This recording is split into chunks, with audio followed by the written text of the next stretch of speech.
کۆنگرەی نێودەوڵەتی مەولانا خالیدی نەقشبەندی بە بەشداری چەندین کەسایەتی ئەکادیمی، نووسەر و سیاسی و کەسانی ئاینی لە شاری سلێمانی بەڕێوەچوو. ناوی من مایکل لیزنبێرگە، پرۆفیسۆرم لە زانکۆی ئەمستەردام. لە ئێستادا لە شاری سلێمانیم بۆ کۆنگرەی مەولانا خالیدی نەقشبەندی. هەمومان لەسەر ئەوە تەباین کە مەولانا خالید کەسایەتێکی چەند گرنگە، نەک تەنیا لە ناو گەلی کوردە، بەڵکو لە ناو گەلانی تریشدا. توێژەرانی کورد، ئەوروپی، عەرەب و فارس توێژینەوەیان لەسەر ژیان و بەرهەمەکانی ئەو زانایی بواری تەسەووف ئامادە کردووە و لەم کۆنگرەیە پێشکەشیان کرد. قسەکردن لەسەر مەولانا خالید هەم سەهلە و هەم ممتەنە، وەکو سعدی ئەڵێ.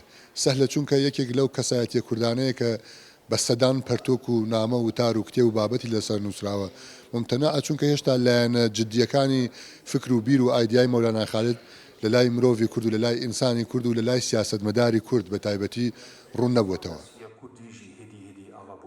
لە ڕێگەی 29 توێژینەوەی هەڵبژێردرا و بە زمانە جیاوازەکان باز لە کاریگەری و ڕۆڵی ئەو زانایە لەسەر مێژوو، کەلتور و فەرهەنگ و زمانی کوردی کرا.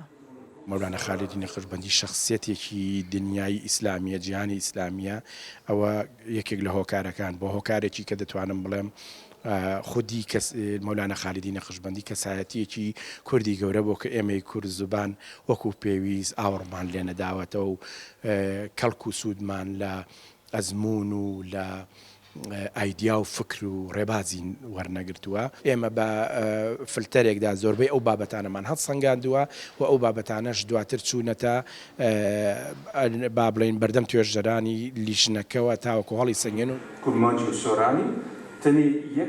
کۆنگرەی نێودەوڵەتی مەولانا خالید دوای ساڵێک ئامادەکاری بۆ ماوەی 3 ڕۆژ لەسەر ئەرکی ناوەندی ڕۆشنبیری دکتۆر عیزەدین مستەفا ڕەسوول پێشکەش کرا. سنوور کەریم، دەنگی ئەمریکا، سلێمانی.